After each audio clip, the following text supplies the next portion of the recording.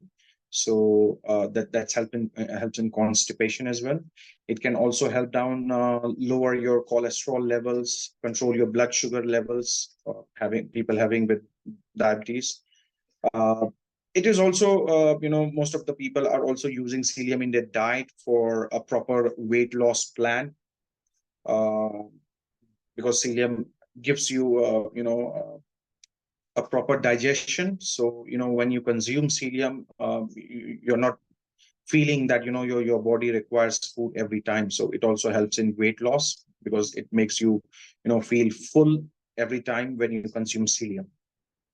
But yes, it is recommended that once you consume, a person consuming or using psyllium in his diet should have a good amount of water intake in the body, because psyllium absorbs a lot of water. So it is always recommended that uh, including in your diet, if you are consuming psyllium, there should be proper amount of water intake in your body. We'll go ahead with the last part of what are the applications of psyllium, how it is being used worldwide. Uh, Psyllium has been used since last many years, since ancient times. It has been used obviously for medicinal purpose. In India, it has been used for medicinal purpose, for digestion issues, and all people has been using. But day by day, what people are using psyllium in different industries as well, uh, with a proper research and proper information carried out in different parts of the world. People are using psyllium in different industry. Uh, at first, I would say that psyllium is used as a fiber supplement. As a fiber supplement, for example, you can say metamucil, fiber mucil, that are some kind of brands of fiber supplement that is used in United States of America and Europe. It is also used as a traditional medicine. Many food companies are using psyllium for bread making. For bread making, it gives you low carb breads, cereals, and other products to increase the fiber content of the product. Uh, this is all about food because, of course, in food industry, it is being used in the bakery sector as well. It is also used as a nutritional supplement. That is for human purpose. Besides human purpose, psyllium is also being used now in the pet food industry. Uh, there are many pet food companies all across the world who are, using psyllium for the pet food industry, especially for dogs and cats. Some of them is because psyllium gives a proper digestive health to your pet. More of if you call it the dogs and the cats, because psyllium is rich in fiber, which helps to regulate the pet's digestion. It can also help both in constipation and diarrhea by normalizing the bowel movements of your pet. It also helps in maintaining the weight of your pets, particularly the dogs and the cats, because overweight pets, psyllium helps in feeling them full.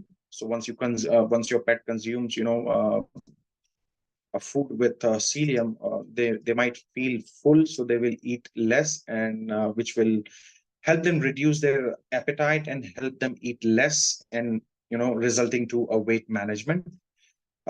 It also helps in managing the diabetes in your pets. It can stabilize, the blood sugar levels by slowing down the absorption of sugar from the food. It also helps in improving, the stool quality of the pets. It Psyllium, helps make your stool more solid, which is beneficial for the pets, and have uh, pets who are having loose stools or need better stool consistency for anal gland health. apart from the pet food industry and from the food industry that is being used worldwide, psyllium, recently in the last 4 or 5 years, psyllium have also started to being used in the construction industry. In construction, mainly it is used for soil stabilization, because psyllium husk powder is used as a natural soil stabilizer. So when it is mixed with soil, it can help you to absorb the soil's structure, and also helps you reduce the soil erosion, or the nutrition present in the soil. During soil erosion, it will not go away, so it will hold, psyllium will hold all those soil. It also helps in construction sites. It helps to control the dust. So psyllium can be applied to the dusty construction sites, and helps to control the dust. So uh, when water is added to psyllium, it forms like a gel substance that binds the dust particles together, preventing from becoming airborne. So this helps to keep the work environment more cleaner, and reduces the amount of dust inhaled by the workers at construction sites. It is also used in sustainable building materials. In some cases, psyllium is used as a binder in creating natural construction material. For example, it can be mixed with organic materials to create bricks or blocks that can be more eco-friendly, and traditional concept can be put aside. So use of psyllium in the construction industry is very versatile, potential, and it is growing. So probably in next 4 or 5 years, we can see it might emerge as active ingredient for the construction industry as well. So this was all about the topic today. If there is anything specific you would like to know, do let me know.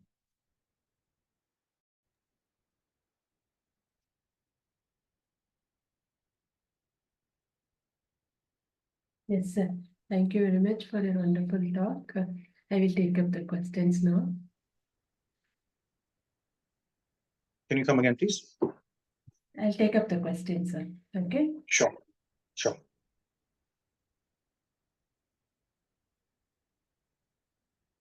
What irrigation practices are recommended for psyllium cultivation, sir? What irrigation practice? So irrigation practice, I would say for irrigation, as I told you, light irrigation is there. That means uh, at first the field, it should be a sandy soil. uh, Irrigation, as I told you, is three irrigation should be there. 3 times of water should be there, especially when you plant the seeds. At that time, the irrigation should be there, because psyllium doesn't require a lot of water. So you just need the water for the soil to germinate, for the seeds to germinate. And then from germination, it doesn't require a lot of water, and that is why it is being grown in sandy regions. Okay. Which regions or countries are the largest producers of psyllium? Okay. So India is the largest producer of psyllium. So 95% of the production in the world happens in India. And the region where in India it's grown is Rajasthan. I would say 80% of Rajasthan, and 20% would be Gujarat. Some parts of Gujarat also grows, because Gujarat and Rajasthan is very close, but most of the production happens in Rajasthan. In terms of the crop cultivation, it happens in Rajasthan. However, most of the production or the manufacturing facilities is based in Gujarat. Okay. What are the common pests and diseases that affect psyllium crops, and how can they be managed? Common Pests and diseases. uh, common pests and diseases, there isn't much, because it is grown in during when the temperature is really very low, because bacteria or insects grows mainly when the temperature is more hotter. This is grown in during December, and it just requires 4 months. After 4 months, you are able to harvest the crop. So there is not much of I would say uh, insects or something that can damage the crop. But yes, since psyllium is used in pharmaceutical industries as well, so in terms of pharmaceutical point of view, or in terms of food consumption point of view, there are various factors like if you require any kind of pesticide, it should be organic. uh, there are, when this is grown in sandy regions, besides the crop, there are some kind of weeds or other kind of plants that grows just beside the psyllium crop. So it is always recommended for the farmers to remove those, because that increases the Pa content and the Ta content in psyllium. Those are alkaloids, and that hamper the crop, and high amount of Pa can result to cancer as well. How can farmers maximize yield and quality in psyllium production? So increase in yield should be that ideally right after Diwali festival, the cultivation, the sowing of the seeds should be done. And the early they plant the seeds, the yield will be more better, because it will get more time to for the seeds to germinate and fully develop. And you know later harvest, you get very less of time, because obviously first week of April, the harvesting of the crops does start. So it is always recommended that if the farmers plant or sow the seeds before second week of November, it is always better for them to increase the yield as well. Also, they proper lookout of the seeds should be done right after the sowing of the seeds. After a week, a proper care should be taken. If the seeds are not germinating properly, irrigation should be done right away. Although the irrigation is being done right after planting of the seeds, but after a week, if the farmer notices that the seeds are not germinating properly, a second irrigation should be done right away. Okay. Now, what are the best practices for harvesting and post-harvest processing of psyllium cultivation, psyllium seeds? Can you come again, please? What are the best practices for harvesting and post-harvest processing of psyllium seeds? So in India, most of the harvesting is manual. So that's how the harvesting is being done. But it is always recommended that during the harvest, harvesting should be done uh, after 10 a.m. in the morning, because of the dew. Because if there is a lot of dew on the plant, the seeds of the plant might shatter down. So obviously, that will not give you the way how you want to harvest the crop. So it is always recommended that after 10 a.m. in the morning, the dew from the plants goes away. After that, the harvesting should be carried out.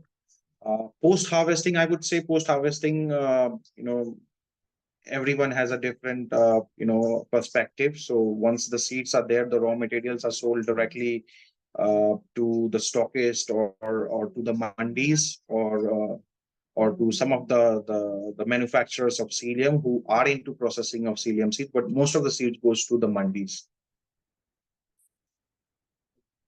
Okay. What role does psyllium play in weight management and controlling blood sugar levels? Weight management and blood sugar level, right? So weight management, it does help psyllium, because someone who is suffering from obesity, and if he is requiring to maintain his weight, uh, one has to include psyllium in his or her diet. So once you consume psyllium, you will feel that your stomach is full. Anyone who consumes has consumption of psyllium in their diet, of course, you will feel full. So you will not have regular meals. It will give you a breakdown of the meal. So if you're having 6 meals a day, and then after you add psyllium in your diet, probably you will only require three meals a day, because most of the time your stomach will be full. And as I told you, psyllium requires absorbs a lot of water, so a proper intake in the body should be there. So when you're consuming psyllium, of course, you consume more of water, you feel more full, and that helps you, maintain your body weight, and also the weight management of the body. What are the industrial uses of psyllium in products other than food and medicine? What are the industrial uses Of psyllium in products other than food and medicines? Yeah, other than food and medicine. So I told you, other than food and medicine, psyllium is also used in construction sites, uh, in cosmetic industry. So in construction sites, what happen is, it also helps you in maintaining, the soil management of any field. So for example, once you add psyllium for soil management, it absorbs the essential nutrients that will be required by the soil. So during heavy rains, during soil erosion, it holds the essential nutrients of the soil. So that's used in soil management as well. It's also used in the construction industry for making the roads to hold, bind all the materials together. It is also used in construction sites for where there is a lot of dust. So psyllium is being used because it with water, it absorbs more of the dust at the construction sites, and that gives an additional advantage, to the workers working at the construction site. So they will not be directly inhaling a lot of dust present at the site. So that's how it's being used in the industrial sector as well. Okay. What is the history and background of Kisan Agro, sir? History and background of Kisan Agro. Okay, so Kisan Agro is a group of company. Kisan Agro is one of the sister company of Viral Agrotech. Uh, Viral Agrotech is a 20-year-old company which specializes in processing and manufacturing of oil seeds and spices. Besides that, we also have Farmvale Psyllium, which is our factory based in Unja in Gujarat. So that is completely into manufacturing and processing of organic or conventional psyllium seeds, psyllium husk, and psyllium husk powder. So whether you use it for the food industry, you use it for the pet food industry, use it for construction sites, you use it for pharmaceutical industry, Farmwell caters to all these industries worldwide, and we hold necessary certifications for that. And whether it is Kisan Agro, Viral Agrotech, or Farmwell Psyllium, all these facilities are BRC certified. Okay. What types of agricultural products and services your company offers, sir? Okay, so the types of agriculture, we are mainly into organic.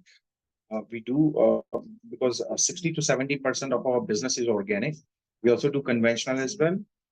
Major products that we cater are organic brown flax seeds, organic amaranth seeds, psyllium seeds, psyllium husk powder, turmeric powder, chia seeds, fenugreek seeds, spices, a wide variety of spices, both in powdered form or whole spices.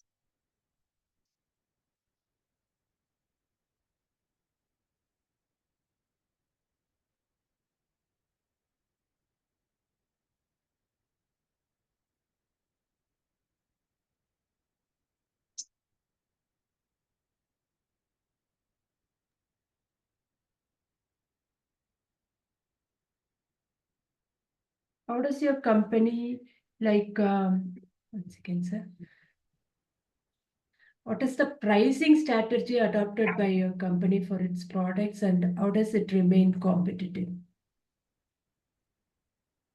Pricing strategy. Okay, right. So since we are manufacturers, we ensure that the raw materials we buy is directly from the farms or from specific group of farmers. uh, that helps us maintain and put aside the middlemen's being trading these products. So we buy directly either from the farms or from a specific group of farmers or ICS farms.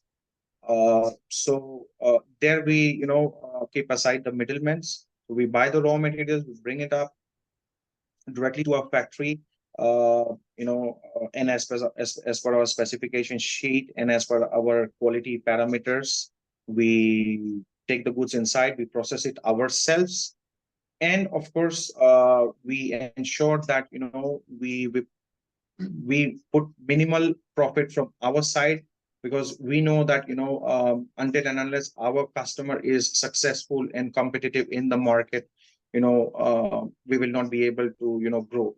So for us, what benefits us is we keep minimal profit and ensure that we give more competitive pricing to our customers, so that they come again to us, they buy from us again, they're able to sell their products in the market easily and effectively. So this is how the price. So we don't put anything of specific price strategy. We ensure that we just put minimal profit margin for what we are doing and what we are processing, and after that we leave it to the customer. So we know that we believe that rather than making more profit in a couple of orders, we believe that moving in bulks, so that gives us an additional advantage, because we sell in bulk quantities to our customers. So we believe more of consignment will be there, more of profit will be there. Okay. Are there any training programs or workshops conducted by Kisan Agro for local farmers? We do. We do. Annually we do meet our farmers. There are also specific group of farmers from whom we buy our organic materials. And based on the information that we get from our customers and recommendations about how the crop should be, and what is their requirement, also the legislation changes in different countries, and accordingly we have to ensure that our farmers do adapt those farming practices. So we do conduct some kind of meeting or some kind of discussion with the farmers or with the stakeholders that we have, and we pass on those informations to them, so that that is beneficial for them, because obviously it comes from them, the raw material comes from them. So ultimately they should be the one who should be informed, and from there the entire supply chain is going to be corrected. Okay. Do you collaborate with local authorities, agricultural institutions, or other organizations? As of now, no. Okay. Okay. You have done with questions from our side, sir. Is there anything else that you would like to add on? No, that's good as of now. Sir, If you can give one me last question, sir. some bit of idea about your company, how is it beneficial for your the people who are viewing your platform, or the one who, or the people who is going to be onto this platform, how is it beneficial for them, and how you guys work? So, sir, ours is an agri-related website, sir. We are into existence from the year 2000. We have around 3 lakh plus members. It is a mixed group, sir. It includes progressive farmers, agri entrepreneurs, students, professors from agri institutions, and all, sir. We even have a discussion forum. You can go through our website, sir. Yes, I did go through the forum. Yes. Okay, okay. And can you tell us about your background, sir? What made you take an interest in this particular field? So about my background. Yeah. Okay. So my name, that's Kundan Kumar. I hold a master's degree in marketing and sales.